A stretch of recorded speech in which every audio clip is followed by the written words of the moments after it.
Après l'incroyable succès de Sangoku auprès de l'armée du ruban rouge, qu'il a décimé à lui tout seul, ou encore sa victoire face aux guerriers de Baba la Voyante, dont je vous ai fait la narration complète de l'événement dans une précédente vidéo, Sangoku et ses amis doivent désormais s'entraîner en vue du 22e Tenkaichi Budokai qui aura lieu dans 3 ans. Voici un événement qui va permettre à nos héros de pouvoir se tester. Bonjour à tous et bienvenue sur la chaîne du Capitaine Barbu. Dans cette vidéo, et comme vous l'avez compris, je vais vous faire la narration de l'entièreté de la 22e édition du Tenkaichi Budokai. Mais avant de débuter le récit de cette histoire, je vous invite à vous abonner à mon autre chaîne YouTube sur laquelle nous allons parler d'autres mangas tels que Berserk, Baki et sûrement bien d'autres, je l'espère. Allez, c'est parti. Le grand jour est arrivé, nos amis se dirigent tous vers le 22e Tenkaichi Budokai, Muten Roshi est accompagné de Bulma, Krillin, Yamcha, Puer, Lunch, Umigame et Oolong. Muten Roshi en profite alors pour s'inscrire sous le nom de Jackie Chun. Vous savez, c'est l'identité qu'il emprunte pour combattre ses élèves sans être remarqué. Il a d'ailleurs remporté le 21e Tenkaichi Budokai face à Sangoku sous ce nom. Dans le même temps, de nouvelles personnes font leur apparition et l'un d'entre eux semble bien connaître Muten Roshi puisqu'il l'interpelle. Ce dernier se nomme alors Tsuru Senin et il est accompagné de 2 de ses élèves. Mais ce Tsuru Senin n'est pas un ami de Muten Roshi, il semble être rivaux car cet inconnu lui parle de manière arrogante en mentionnant le succès grotesque de 2 de ses élèves au précédent Tenkaichi Budokai. Avant d'avancer que 2 de ses élèves vont remporter cette nouvelle édition, ainsi une sorte de dispute éclate dans laquelle les 2 grands-pères vont s'échanger des insultes. Voilà que Sangoku débarque à son tour afin de ne pas manquer les inscriptions à l'événement. Ainsi, tout semble bien se dérouler jusqu'à présent. Les participants du tournoi sont conviés à se rassembler car les éliminatoires vont bientôt commencer, il est temps de se rendre dans la salle de compétition. C'est d'ailleurs assez amusant de voir que les autres participants se souviennent du succès des élèves de Muten Roshi lors du 21e Tenkaichi Budokai. D'ailleurs, cette année, il semble y avoir plus de participants que la dernière fois. Sangoku fait d'ailleurs part à Jackie Chun, qui vous l'avez compris est Muten Roshi, en lui disant que cette fois-ci, il aimerait bien le battre. Ce à quoi Jackie Chun se fait la réflexion qu'il n'a pas prévu de se laisser vaincre par honneur. Il s'est lui aussi entraîné. Pour cette année, une nouvelle annonce est faite, puisque habituellement, le Tenkaichi Budokai a lieu tous les 5 ans, mais comme le nombre de participants est constamment en train d'augmenter, chaque édition sera espacée de 3 ans, et cette année, ce ne sont pas moins de 182 participants qui vont s'affronter. Et parmi tous ces combattants entraînés, seulement 8 vont pouvoir participer au tournoi. La sélection sera alors difficile, cependant ils vont pouvoir exprimer leur technicité acquise via de longs entraînements. Bien que chacun pioche dans la boîte du tirage au sort, Krillin découvre alors son numéro. Il est le numéro 71 et il est dans la deuxième moitié du groupe 2. Yamcha quant à lui se trouve dans la dernière partie du groupe 1 et le légendaire Jackie Chun est le numéro 178 et il se situe dans le groupe 4. Ils sont alors tous séparés. Voici que plusieurs surfaces de combat sont à disposition pour mener de rudes combats. Les combattants doivent reporter le numéro qu'ils ont tiré sur le tableau pour connaître le groupe qui leur ont été attribués, et ils doivent se rassembler autour de la surface de combat correspondant à leur groupe. Maintenant, parlons du règlement. Ils doivent s'affronter à 1 contre 1 sur la surface de combat toujours. Ils seront déclarés perdants s'ils tombent de la surface de combat ou s'ils perdent connaissance ou encore s'ils abandonnent. Les armes sont strictement interdites et cette année, contrairement à avant, il n'y aura aucune limite de temps, ils combattront jusqu'à la victoire. Le premier combat est appelé, les numéros 1 et 2 du groupe 1 sont conviés à monter sur la surface de combat, Yamcha fait partie des 2 combattants et son adversaire, bien qu'il possède une jolie petite moustache, aura-t-il la force de défaire Yamcha? Je me demande bien à quoi vous vous attendiez. Yamcha n'aura besoin que d'un seul coup pour vaincre son adversaire, après tout, il a suivi l'entraînement de Muten Roshi. Krillin de son côté affronte une sorte de géant à échelle humaine, et ce dernier ne semble pas le prendre au sérieux. Mais regardez un peu la force du petit chauve, il a réussi à l'envoyer en dehors du ring sans aucune réelle difficulté. Provoqué par Tenshinhan, c'est Yamcha qui aura le répondant facile. Les 2 combattants vont alors débuter une sorte de rivalité combative qui se réglera forcément sur la surface de combat à un moment donné. Le disciple de Tsuru Senin va alors affronter un sumo. Et il lui suffira d'un coup furtif porté à une vitesse exceptionnelle de sa part pour neutraliser son adversaire qui va alors s'écrouler au sol sans aucune possibilité de se relever. J'allais oublier, Tenshinhan est donc le numéro 99 du groupe 3. Voici l'analyse de Yamcha. 4 coups ont été portés du tranchant de la main suivis de 2 coups de pied. C'est de cette manière qu'il a convaincu Sangoku qu'il est certainement un combattant coriace. Tandis que de son côté, Tenshinhan assure dans ses propres pensées qu'il ne leur a rien montré, il fera preuve d'une puissance plus convaincante après les éliminatoires. C'est désormais au tour de Sangoku et celui-ci va affronter le roi Chappa.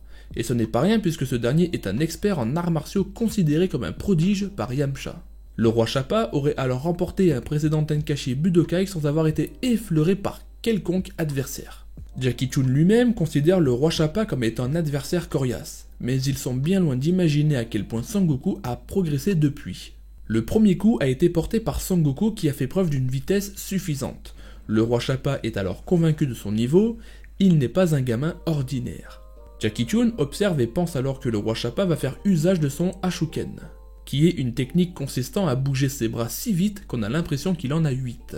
Et c'est le cas de le dire, mais Sangoku semble être assez rapide pour faire face à cette incroyable technique, avant de balayer son adversaire montrant là une vraie supériorité sur le plan combatif.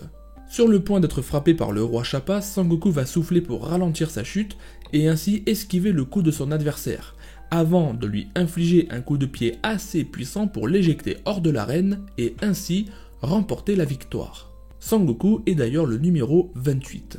Bien que Jackie Chun, Yamcha et Krillin soient impressionnés par le niveau de Sangoku, ce dernier leur assure qu'il était bien loin d'être à fond, sinon le roi Chappa serait mort. Ce qui ne rassure pas tellement ses amis qui risquent certainement de se retrouver contre lui lors de la compétition. Grâce au niveau des élèves de Muten Roshi, les éliminatoires se déroulent très rapidement. Yamcha, Krillin, Sangoku parviennent à se qualifier très facilement parmi les 8 participants du tournoi, Jackie Chun également sera de la partie. Avant que les vrais combats ne débutent, Muten Roshi tenait à féliciter ses disciples pour leur progrès. En réalité, et vous le savez depuis le début, il les observe sous les traits de Jackie Chun. Voici la liste des participants parmi lesquels nous pouvons y apercevoir les 2 disciples de Tsuru Senin. Le temps d'attente se fait assez long pour que Tenshinhan revienne à la charge afin de provoquer ses rivaux, en appuyant sur le fait qu'ils aient réussi à se qualifier en les traitant de losers. Yamcha est toujours celui avec le répondant spontané, insinuant que le niveau de Tenshinhan et son acolyte sont minables, et qu'ils doivent leur qualification grâce à leur bonne étoile. Si ces deux-là venaient à se retrouver sur la surface de combat, alors leur affrontement promet d'être brutal. En revanche, ils ne sont pas les seuls à entretenir une sorte de rivalité combative. Krillin va donc provoquer Chaozu sur sa qualification, ce à quoi son opposant l'insultera de tête de poulpe. Vous l'avez compris, ils ne s'entendent vraiment pas du tout. L'arbitre reconnaît alors Sangoku et lui demandera de ne pas détruire les locaux, en référence au 21e Tenkaichi Budokai, dans lequel Sangoku s'est transformé en singe géant. Il est temps de passer au nouveau tirage au sort afin de débuter les quarts de finale. Tenshinhan souhaite alors la jouer stratégique, il souhaite voir le niveau de Jackie Chun en action. Il a remarqué que un des finalistes semble porter une haine bien présente envers Jackie Chun, il demande à Chaozu de faire en sorte qu'il affronte le vieil homme, et c'est à ce moment-là que nous découvrons une des aptitudes de Chaozu, il est capable de télékinésie. Pour Yamcha, il veut se le privatiser. Chaozu va donc faire le nécessaire pour que Tenshinhan et Yamcha se rencontrent lors du prochain combat. Krillin va quant à lui affronter Chaozu, ce qui ne pouvait pas être plus satisfaisant quand on sait que les deux ne s'apprécient pas, et c'est d'ailleurs l'acolyte de Tenshinhan qui fera en sorte de l'affronter. Homme-Garou, qui est donc le combattant démontrant une haine à l'égard de Jackie Chun, fera comprendre à l'arbitre qu'il est l'inverse des loups-garous. Lui, il se transforme en humain les jours de pleine lune. Celui-ci affrontera d'ailleurs Jackie Chun. Voilà que 3 des combats sont portés sur la rivalité que se porte chacun des combattants qui vont s'affronter. Seul Sangoku va affronter un adversaire qu'il ne connaît pas, Pamput. Mais que vaut-il ? L'arbitre rappelle alors les règles qui restent les mêmes que les éliminatoires. Donc, victoire par KO, sortie de la surface de combat ou abandon. Bien que les spectateurs montrent de l'impatience pour voir les combats, il est désormais temps pour que les quarts de finale débutent. Les 8 combattants vont se battre jusqu'à la victoire afin que le grand gagnant de cette édition remporte le titre du meilleur combattant du monde ainsi qu'une récompense de 500 000 zéniths. Voici le premier combat, Yamcha contre Tenshinhan. Les deux ne pouvant pas se blairer, ils ne vont pas se retenir de se provoquer l'un l'autre. C'est ainsi qu'ils se motivent à se battre. Il faut quand même préciser que parmi les 8 finalistes, 5 sont issus des écoles de Kame Sennin et de Tsuru Senin. Bon, je ne compte pas Jackie Chun car il ne combat pas sous sa véritable identité. La tension monte entre les deux combattants, mais il est temps pour que des coups soient échangés. Le combat est alors enclenché et l'un comme l'autre fera preuve d'une combativité bien présente. Les coups pleuvent, mais ceux-ci semblent s'observer. Aucun des deux ne combat à fond dans un premier temps. Yamcha lui-même comprend que Tenshinhan n'est pas un amateur et qu'il est plus coriace qu'il ne l'avait imaginé. De son côté, Tenshinhan se fait la réflexion qu'il ne pensait pas qu'il existait des combattants aussi forts, et cela faisait un moment que quelqu'un n'avait pas riposté à ses attaques de cette manière. Le combat reprend avec un Roga Fufuken de Yamcha et un corps à corps explosif dans lequel Tenshinhan va reprendre l'avantage. Yamcha a bien compris que Tenshinhan était supérieur, mais il n'a pas décidé d'abandonner.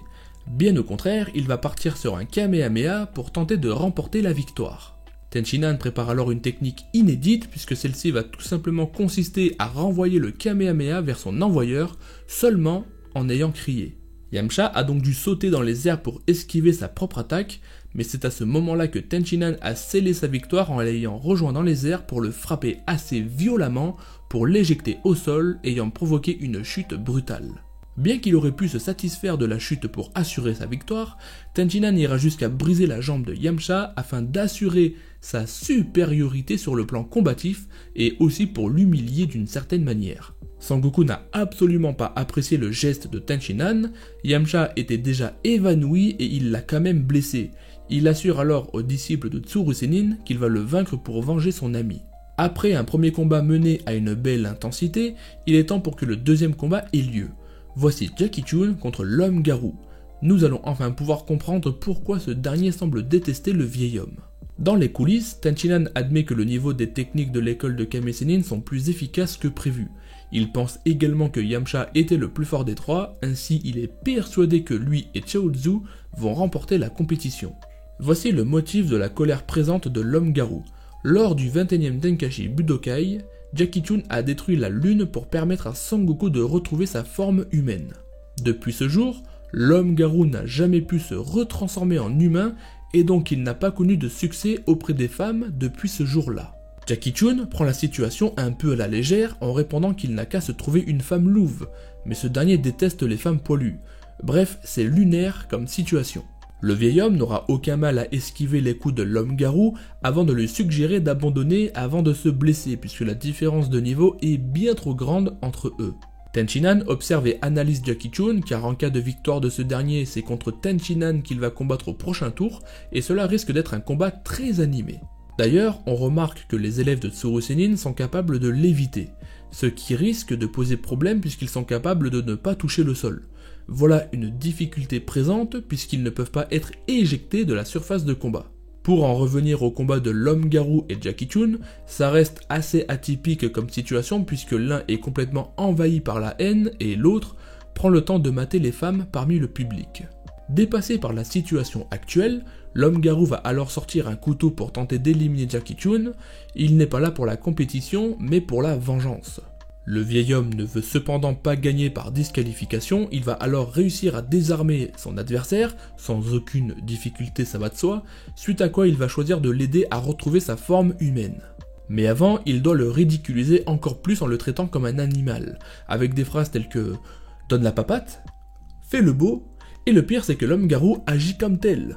Là où ça va vraiment le terminer, c'est que Jackie Chun n'aura même pas besoin de combattre puisqu'il va purement et simplement jeter un os en dehors de la surface de combat, et comme un chien le ferait, il est parti le chercher, comme dirais-je, par instinct. Se sentant humilié au plus haut point, l'homme-garou va se diriger à toute allure sur Jackie Chun pour continuer le combat hors règlement. Mais il est temps pour que le vieil homme lui rende sa forme humaine. Et tenez-vous prêts car c'est Krillin qui va servir de lune artificielle pour que Jackie Chun puisse exercer une forme d'hypnose. C'est tellement ridicule mais à la fois marrant d'imaginer que Krillin, avec une tête en forme de lune, et c'est encore pire, et c'est que ça a fonctionné. Sa forme humaine n'a pas convaincu Jackie Chun et Krillin qui pensent tous deux qu'il aurait dû garder sa forme animale, le traitant en gros d'homme pas très beau. Le troisième match doit être mené et celui-ci oppose Krillin à Chaozu. Krillin n'est pas dans le jugement immédiat, il estime que c'est possiblement un adversaire difficile à cerner, il regrette alors de ne pas avoir pris le temps de l'observer durant les éliminatoires. Le début du combat semble se pencher du côté de Chaozu, mais Krillin va faire preuve d'un beau répondant puisque Chaozu ne connaît pas sa droite et sa gauche. Un corps à corps va alors débuter dans lequel Chaozu va prendre la fuite par les airs, ce qui ne rend pas la tâche facile à Krillin qui ne sait pas voler. Cette technique se nomme d'ailleurs le Bokujutsu et elle est exclusive à l'école de Tsuru Senin, mais cette technique n'est pas la seule qui soit issue de cette école. Chaozu effectue une attaque fortement similaire à celle d'un tueur à gages bien connu, engagé par l'école du ruban rouge, Tao Pai Pai. Voici que le Dodonpa est exercé des doigts de Chaozu. Sangoku se fait immédiatement la réflexion que c'est la technique de Tao Pai Pai. Ce rapprochement alerte aussitôt Tenchinan qui semble connaître ce nom. Sangoku lui affirme l'avoir éliminé et cet aveu ne semble pas réjouir Tenchinan. Mais qui est-il pour lui? En réalité, Tao Pai Pai est le petit frère de Tsuru Senin, ce qui veut dire qu'il est lié de près ou de loin à l'école dont sont élèves Tenchinan et Chaozu. Tenchinan va alors prévenir Tsuru Senin de la terrible nouvelle dont il vient d'apprendre. Et cet acte ne peut pas rester impuni, il est hors de question de tacher la réputation d'un aussi grand tueur à gages par les disciples de Muten Roshi. Voilà que l'ordre d'éliminer Krillin est donné à Chaozu. Un Dodonpa de puissance maximale est alors chargé pour être abattu sur Krillin. Ce dernier en profite alors pour préparer son meilleur Kamehameha afin de faire face contre l'ennemi. Bien que Jackie Chun n'ait pas emballé par l'idée puisqu'après tout Krillin vient seulement d'apprendre à utiliser le Kamehameha, eh bien Krillin fera preuve d'une intelligence de combat très surprenante. Il va esquiver le Dodonpa en sautant dans les airs et envoyer le Kamehameha directement sur Chaozu qui va l'encaisser de plein fouet et ainsi chuter sur la surface de combat. Sur le point de tomber de la surface, Chaozu va reprendre ses esprits et éviter de toucher le sol, et de son côté Jackie Chun salue les progrès de Krillin, car si ce dernier avait appris à maîtriser le Kamehameha avant, l'attaque aurait été décisive pour le combat. Tenchinan également semble comprendre que Krillin n'est pas aussi faible qu'il le pensait. Krillin qui semblait mener le combat sera soudainement victime d'une nouvelle technique étrange de la part de Chaozu. Tsuru Senin communique avec Chaozu par télépathie, et lui demande de ne pas le faire tomber du ring. Il veut le voir subir une mort lente. Faisant usage d'une technique ultra sensorielle, Krillin n'a alors aucune chance de riposter dans un premier temps, puis soudain il a compris que Chaozu a des problèmes de concentration. Il va donc lui poser une addition, ce qui va le déstabiliser, et c'est durant ce moment qu'il va frapper. Mais Chaozu ne va pas se laisser faire aussi facilement. Le problème est qu'il n'arrive pas à faire deux choses à la fois, donc lorsqu'une devinette lui est posée, il a tendance à se déconcentrer pour y répondre. Krillin, ayant compris qu'il faut qu'il frappe beaucoup plus fort, va alors profiter d'une nouvelle opportunité pour frapper si violemment que Chaozu sera éjecté de la surface de combat sans aucune possibilité de faire usage de son Bokujutsu. Il est temps pour que le quatrième combat soit mené, et celui-ci oppose Sangoku à Pamput. Ce dernier est inconnu pour le moment, mais il faut savoir qu'il a remporté 2 tournois internationaux d'arts martiaux en dehors du prestigieux Tenkaichi Budokai. Jackie Chun a lui-même entendu ce nom quelque part, c'est pour vous dire à quel point ce jeune lutteur a l'air exceptionnel. Mais comme vous vous en doutez, son opposant est Sangoku. Je veux bien ouvrir une parenthèse sur le combat puisque Pamput essaye d'impressionner son adversaire via des démonstrations de force, et d'ailleurs Sangoku jugera son niveau pas terrible, et lorsqu'il décidera de riposter, il ne lui suffira que d'un seul coup pour neutraliser son adversaire afin de s'assurer une place lors des demi-finales. En réalité, Sangoku n'a pas donné qu'un seul coup, il a repoussé le coup de poing de son adversaire de la main droite, et il lui a infligé 3 coups de coude du bras gauche. Et ce n'est pas moi qui le dis, c'est Tenchinan, une source sûre. Sangoku reste modeste, s'il a gagné si facilement, c'est peut-être parce que son adversaire n'était pas en forme, mais Jackie Chun tient à leur rassurer que ce n'est pas le cas. Pamput est incroyablement fort pour quelqu'un de normal, mais Sangoku et ses amis sont bien supérieurs à la norme. Désormais, il leur faut des adversaires tels que Tenchinan et Chaozu pour faire la différence. De son côté, et sachant qu'il va affronter le légendaire Jackie Chun, Tenchinan se fait la réflexion qu'il doit se méfier de ce vieil homme. Voici l'un des combats les plus attendus des demi-finales. Le redoutable disciple de l'école de la grue, Tenchinan, contre le puissant expert en arts martiaux Jackie Chun. Qui va gagner ce combat? Sangoku, qui est bien placé pour analyser le niveau de certains combattants, estime que les deux peuvent gagner, jugeant Tenchinan comme ayant une force incroyable. Dès les premiers échanges, on remarque que Jackie Chun prend son adversaire au sérieux, n'ayant pas la même expression habituelle sur son visage. Le corps à corps semble être de niveau similaire pour l'un comme pour l'autre, Jackie Chun finit par montrer une technicité assez redoutable même pour Tenchinan.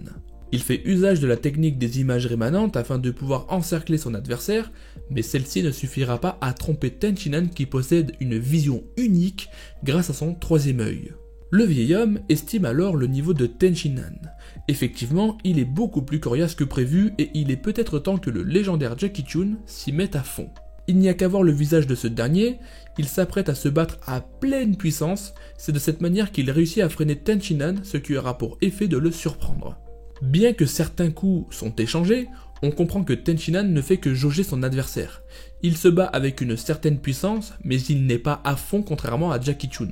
D'ailleurs, le disciple de Tsuru Senin estime son adversaire comme étant plus fort que son maître, ce qui répond à la question de qui est le plus fort entre Kami Senin et son éternel rival.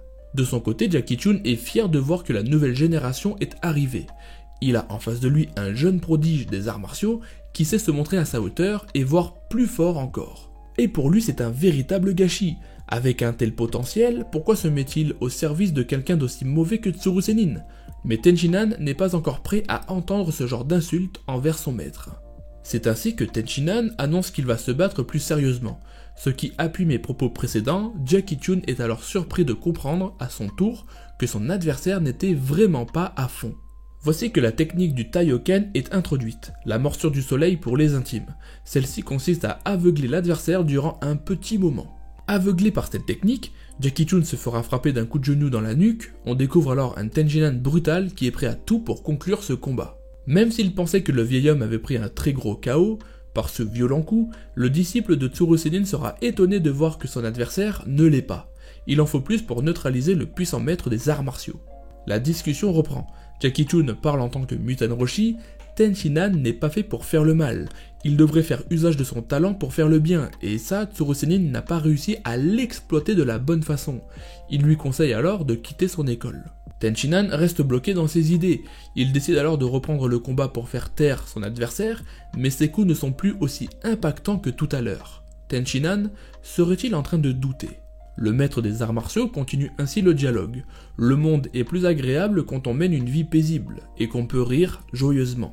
Puis s'il devient aussi sinistre et mauvais que Tsuru Senin, il finira par être détesté de tous. Est-ce vraiment la vie que Tenshinhan veut? C'est de cette manière que Tsuru Senin a remarqué que Jackie Chun est en réalité Muten Roshi. Suite à cette révélation, Tenshinhan décide de reprendre le combat de manière plus honorable. Il s'apprête donc à exercer le Kamehameha, une technique qu'il n'a jamais apprise mais seulement observée grâce à Yamcha et Krillin. Sa manipulation est réussie. La puissance de cette attaque de Ki se fait ressentir et elle pourrait éliminer des spectateurs. Muten Roshi doit alors y faire face et faire le nécessaire pour protéger ces derniers. Le vieux maître va réussir à dévier la trajectoire du Kamehameha, ce qui aura pour effet d'exciter Tenshinhan, sachant qu'il devient de plus en plus fort grâce à ce combat. Muten Roshi félicite le niveau de son adversaire, il est sincèrement heureux de voir à quel point Tenshinhan est fort, et si seulement il pouvait mettre cette force au service du bien, il deviendrait quelqu'un de grand. Le vieux maître va donc choisir de s'auto-éliminer en allant en dehors de la surface de combat, estimant qu'il n'a plus besoin de prouver quoi que ce soit à la nouvelle génération. Bien que Tsuru Senin prend ça pour de la lâcheté, puisqu'il considère que Muten Roshi ne veut pas se faire étaler, Tenshinhan a compris que ce n'était pas la raison pour laquelle il s'est auto-disqualifié. Ce combat se conclut de cette manière. Tenshinhan est alors qualifié pour la finale, mais qui sera son adversaire? Eh bien la réponse après le prochain combat qui oppose Sangoku face à Krillin. D'ailleurs les deux combattants comptent bien se battre à pleine puissance par respect pour l'autre. Pendant ce temps-là, Tenshinhan rejoint Muten Roshi afin de le questionner sur sa présence au Tenkaichi Budokai, lui le grand maître des arts martiaux à la renommée légendaire. C'est très simple, il participe à ce tournoi pour le bien de ses élèves, car si l'un ou l'autre venait à remporter une de ces éditions, il se sentirait peut-être trop fort pour se perfectionner, alors il y aurait un risque de se laisser aller. Et pour Muten Roshi, c'est impensable, il est là pour permettre à ses élèves de continuer à progresser et à apprendre davantage. Voilà le vrai but de sa participation. Tenshinhan pense alors que Muten Roshi s'est retiré du combat car il a compris qu'il était trop fort pour lui, et il pense également que si le combat avait continué, il aurait gagné. Dans un premier temps, Muten Roshi lui répond que ce n'est pas exactement ça. La vraie raison est qu'il sait maintenant que ses élèves ne sont pas stupides au point de se monter la tête après avoir remporté un tournoi. Puis il insiste sur le fait que Tenshinhan n'est pas idiot. En réalité, c'est surtout une façade pour jouer les méchants, bien que ce dernier jure vouloir devenir un tueur doué comme Tao Pai Pai. N'y prêtant pas attention, Muten Roshi avouera néanmoins que si le combat avait continué, il aurait certainement perdu. Revenons au combat entre Sangoku et Krillin, qui se battent pour obtenir leur place à la finale de cette édition. Le combat semble être bien animé entre deux bons amis, les coups pleuvent et les corps à corps semblent explosifs. montrant un Sangoku observateur et un Krillin technique. Les deux combattants prendront le temps de se féliciter pour leur technicité, c'est Krillin qui donne le premier coup lors de la reprise et va forcer Sangoku à esquiver dans les airs. Le crâne de Krillin est encore mis en avant par une nouvelle technique, se servir de cette magnifique surface lisse pour refléter le soleil et aveugler Sangoku. Krillin va frapper Sangoku pour le forcer à atterrir en force et peut-être pouvoir lui infliger quelques dégâts, mais force est de constater que Sangoku est beaucoup plus résistant que ça. Le petit Saiyan se lance donc dans les airs avec un coup de pied bien prêt à heurter Krillin, mais celui-ci se fera gonfler pour ralentir sa chute et esquiver le coup porté par son adversaire. Sangoku montre alors sa satisfaction pour ce combat, le jugeant comme étant le plus excitant qu'il a eu jusqu'à présent, et bien entendu c'est un plaisir pour son bon ami Krillin. Sangoku reprend le combat plus sérieusement et s'élance sur Krillin en débutant un Kamehameha. Il va alors sauter dans les airs et effectuer son Kamehameha vers le ciel afin de s'en servir comme boost de vitesse pour se projeter sur Krillin et ainsi le frapper d'une violence à en neutraliser Tao Pai Pai lui-même. De son côté, Tenshinhan observe attentivement la combativité de Sangoku, jugeant qu'il a une très grande expérience au combat. Krillin, qui était alors au pied de Sangoku, parviendra à se relever, félicitant son adversaire pour son assaut. Krillin va donc tenter d'attaquer Sangoku, mais il va échouer et prendre un coup supplémentaire. Se faisant la réflexion qu'à ce niveau-là, ce n'est plus de la force, il ne peut pas attaquer Sangoku de face. Muten Roshi de son côté peine à croire que son jeune élève Krillin se soit élevé au rang de surhomme, tandis que ce dernier s'apprête à faire usage du seul moyen possible pour remporter le combat. Un Kamehameha se prépare. Voilà un Krillin qui n'est pas là pour enfiler des perles, même si Sangoku estime que cela soit non nécessaire car son idée ne fonctionnera pas sur lui. Le Kamehameha est lancé sur le petit Saiyan qui ne bronche pas. Il réussit à annuler l'attaque de son meilleur ami, mais il était bien loin d'imaginer que c'était en réalité une ruse. Krillin attrape la queue de Sangoku pour l'affaiblir car jusqu'à présent c'était son seul point faible. Alors forcément le petit Saiyan perd ses forces et tombe au sol sans aucune défense possible. Muten Roshi trouve l'idée très bonne, même si pour lui le combat se termine trop brutalement. Tenshinhan est réjoui puisqu'il va sûrement affronter Krillin lors de la finale, et après avoir vu le combat, il estime pouvoir gagner facilement. Mais bien que tout le monde pensait Sangoku perdant, ce dernier faisait en réalité semblant d'être affecté par cette ruse. Il se relève et renverse Krillin alors même qu'il a toujours sa queue entre les mains. En effet, Sangoku a passé 3 ans à entraîner sa queue pour la renforcer, et ainsi effacer ce point faible. Souvenez-vous, dans le récit du tournoi de Baba la Voyante, Sangoku a été brutalisé par son propre grand-père adoptif. Ainsi Muten Roshi lui avait conseillé de s'occuper de ce point faible, et voilà qu'il a écouté le conseil de son maître. D'ailleurs, ce dernier félicite cet exploit. Pour que Sangoku ait pu surmonter ce point faible, il a dû suivre un entraînement profondément intense. Et désormais, le voilà qu'il est dépourvu de points faibles. Il devient peu à peu le combattant le plus complet de cette génération. Krillin commence alors à désespérer. Il fait semblant de regarder ailleurs afin d'entraîner Sangoku dans son geste, et il va profiter de cette inattention pour lui infliger un coup de coude bien violent au visage. Et si tous les coups sont permis pendant une bataille, alors Sangoku est partant pour continuer le combat. Sangoku se volatilise sous les yeux de tous, tout le monde pense alors qu'il a disparu, à l'exception de Tenshinhan qui, grâce à son troisième œil, parvient à le voir. En réalité, il le voit mais très difficilement. Les bruits répétés sont en fait le son de ses pieds qui frappent le sol puisque Sangoku se déplace littéralement de droite à gauche à une vitesse supérieure à la normale, se rapprochant tout doucement de Krillin. Il atteint Krillin et le frappe d'un coup sec afin de le projeter hors de la surface de combat et ainsi se qualifier pour la finale face au redoutable Tenshinhan. Bien que tout le monde pense à une victoire facile, Tenshinhan, qui a su voir la prestation de Sangoku, conclut que sa victoire est due à au moins 8 coups, du tranchant de la main et assez doucement pour éjecter Krillin. Tsuru Senin comprend alors que Sangoku est une réelle menace et que sa force n'est pas une arnaque. Il a vraiment le niveau pour avoir vaincu Tao Pai Pai. De son côté, Muten Roshi est fier de voir à quel point Sangoku progresse à chaque fois qu'il le voit, même s'il ne sait plus où se mettre. Bien que le petit Saiyan aurait pu se reposer avant la finale, il va décider de passer directement à l'action et accepte d'affronter Tenshinhan. Voilà enfin que le premier disciple de Kame Sennin, Sangoku, va affronter le premier disciple de Tsuru Senin, Tenshinhan, pour la finale de la 22e édition du Tenkaichi Budokai.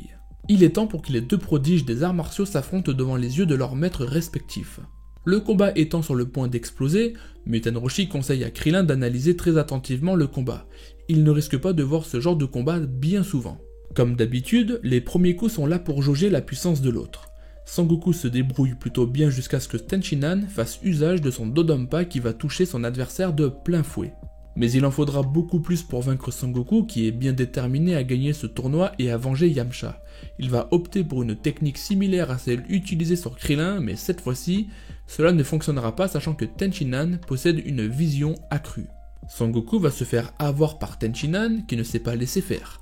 Il se fera enchaîner de coups de poing à répétition sans avoir aucune chance de se défendre et on peut dire que Tenshinhan ne retient pas ses coups.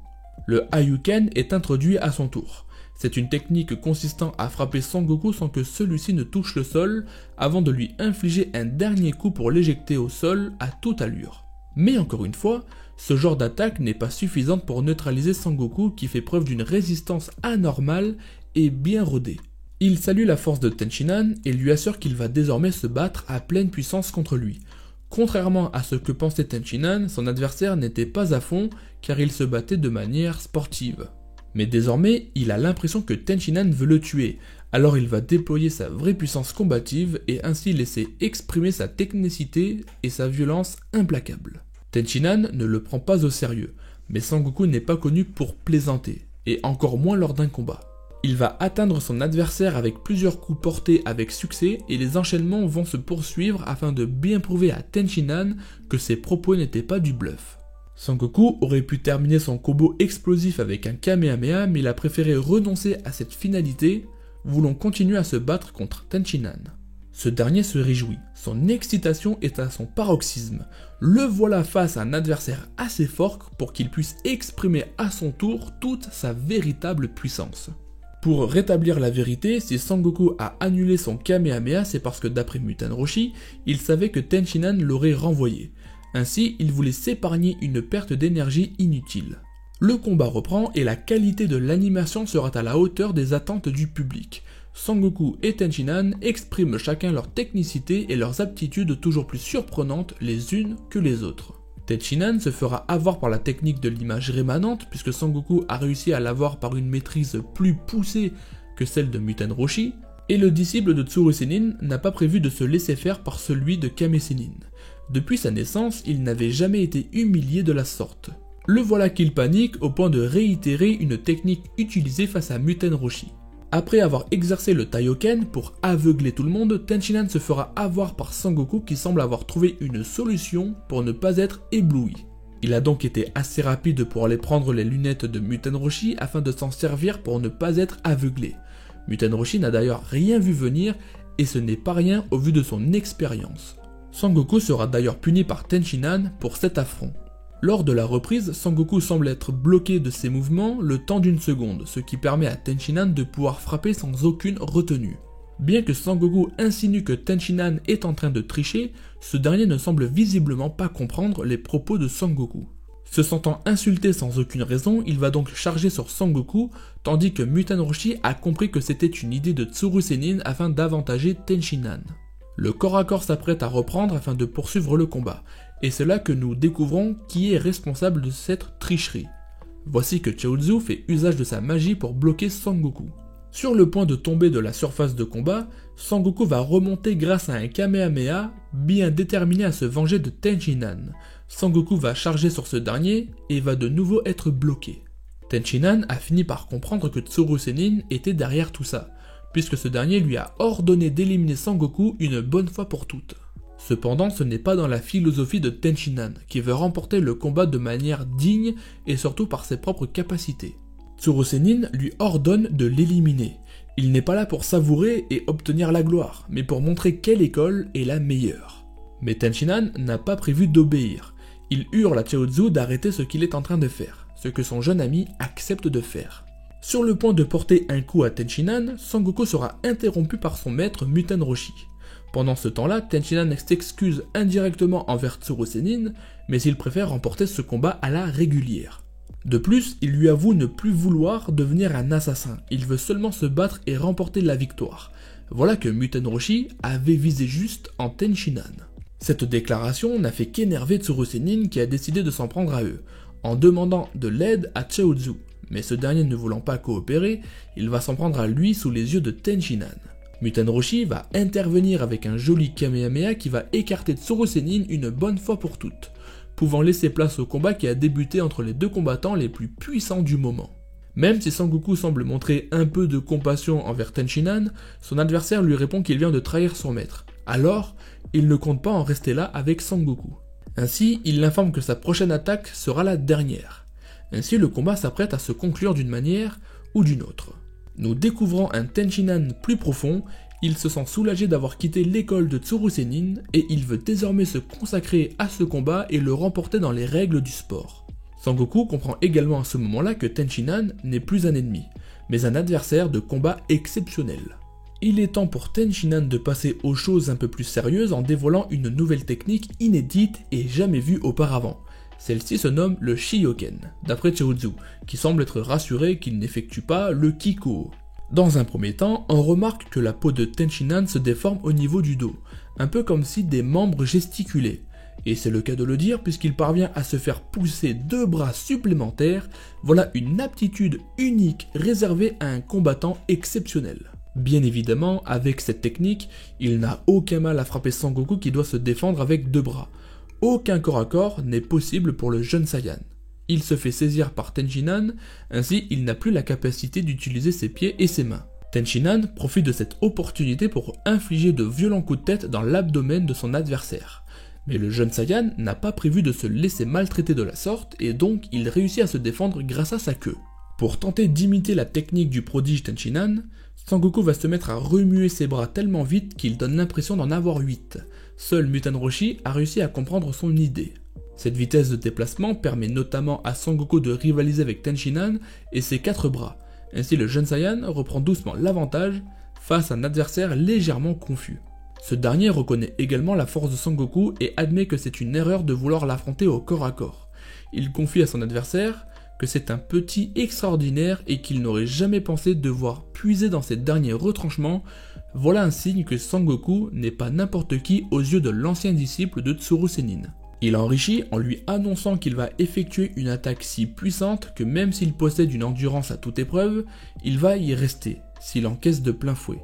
Parce que oui, Tenshinhan a laissé tomber le Shioken, ayant compris que ça n'allait servir à rien face à Sangoku. La technique que s'apprête à réaliser Tenshinhan n'a pas l'air d'être du bluff. Il parle de ne pas vouloir éliminer Sangoku.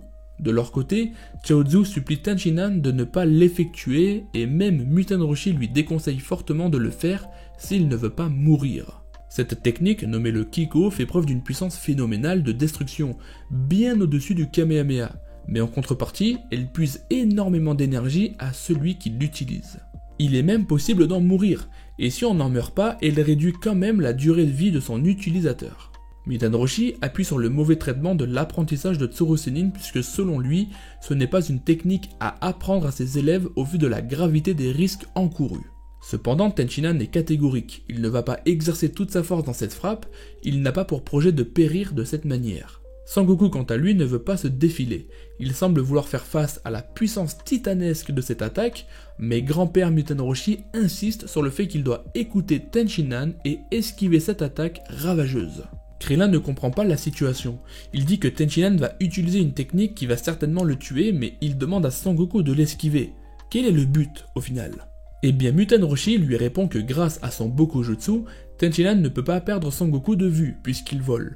En revanche, s'il détruit la surface de combat et sachant que Sangoku ne sait pas voler, alors il s'assure la victoire en quelque sorte. Voici la préparation de cette puissante attaque. Tenshinhan concentre alors la majeure partie de son énergie dans ses mains, ce qui aura pour effet d'impressionner Sangoku et Muten Roshi sur l'énergie dégagée par le redoutable combattant. Pour finaliser cette frappe, Tenshinhan forme une sorte de triangle ou losange avec ses mains afin de cibler là où il veut orienter son attaque. En l'occurrence, là c'est la surface de combat. Puis vient le Kiko, une puissante énergie se libère de Tenshinhan, ne laissant présager rien de bon à celui qui s'apprête à l'encaisser. Il n'y a qu'à regarder les dégâts que ça cause face au public, et encore, vous n'avez rien vu. Voici le résultat. La surface de combat a tout simplement disparu, il ne reste littéralement aucun morceau du sol, et le trou semble être d'une profondeur assez importante. Krillin, qui pensait que Sangoku avait disparu avec la surface de combat, Muten Roshi va le rassurer en confirmant qu'il sent toujours la présence de Sangoku, et donc il n'est pas mort. Tenchinan a également ressenti sa puissance dans les airs et pour cause, le petit Saiyan a réussi à sauter très haut pour esquiver cette frappe. Et comme il le dit lui-même, s'il n'avait pas écouté Tenchinan, alors il serait sûrement mort par la puissance de cette attaque. Pour le moment, Son Goku semble perdant, puisqu'il chute vers le bas. Souvenez-vous, il ne s'est pas encore volé, contrairement à son adversaire. Mais bien que tout porte à croire qu'il va perdre, il laisse sous-entendre à Tenchinan qu'il va effectuer une dernière attaque. Ce dernier est alors surpris de voir que malgré la situation présente, Son Goku préserve une combativité bien présente. C'est ainsi qu'un dernier Kamehameha est manipulé par le jeune Saiyan afin de tenter une dernière offensive. Alors effectivement, Tenchinan affirme que cette idée ne fonctionnera pas sur lui, et c'est totalement vrai. Muten Roshi lui-même confirme les propos de Tenchinan puisque le Kamehameha n'est plus aussi efficace sur lui. Mais au dernier moment, Son Goku s'est retourné afin de libérer son Kamehameha de l'autre côté afin de s'en servir comme projecteur pour se diriger à toute allure sur son adversaire, et ainsi avoir une puissance de frappe assez conséquente pour provoquer une chute à tous les deux. En pleine chute libre, c'est le premier qui touche le sol qui échoue dans ce combat. Son Goku va alors réussir à libérer un minuscule Kamehameha afin de ralentir sa chute puisqu'il était au même niveau que Tenchinan. Et bien qu'il avait réussi à le faire, il va heurter une voiture de plein fouet en premier, tandis que Tenchinan a touché le sol juste après, faisant de lui le grand vainqueur de la 22e édition du Tenkaichi Budokai. Contrairement au tournoi précédent, là où Son Goku et Jackie Chun s'étaient battus jusqu'à ce que l'un d'eux ne puisse plus se relever, cette fois-ci Son Goku est victime d'une malchance, puisque sans cette voiture, il aurait touché le sol en deuxième, et c'est donc lui qui aurait été sacré champion de la 22e édition. Tenchinan n'était pas tellement satisfait de sa victoire, et ayant beaucoup d'estime pour Son Goku, il lui proposera la moitié de la récompense, mais le jeune Saiyan refusera.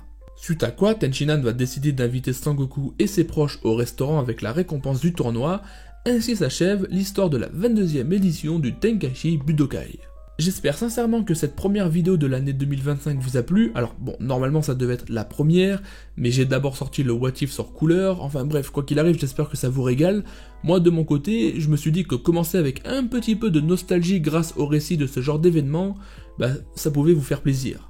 Vous pouvez vous abonner pour ne manquer aucune des prochaines vidéos et surtout n'hésitez pas à laisser un petit commentaire, ça montre le soutien à la chaîne et puis ça me ferait super plaisir également. Je vous souhaite encore une fois une très bonne année, plein de succès et surtout la santé. On se retrouve très prochainement sur la chaîne du Captain Barbu.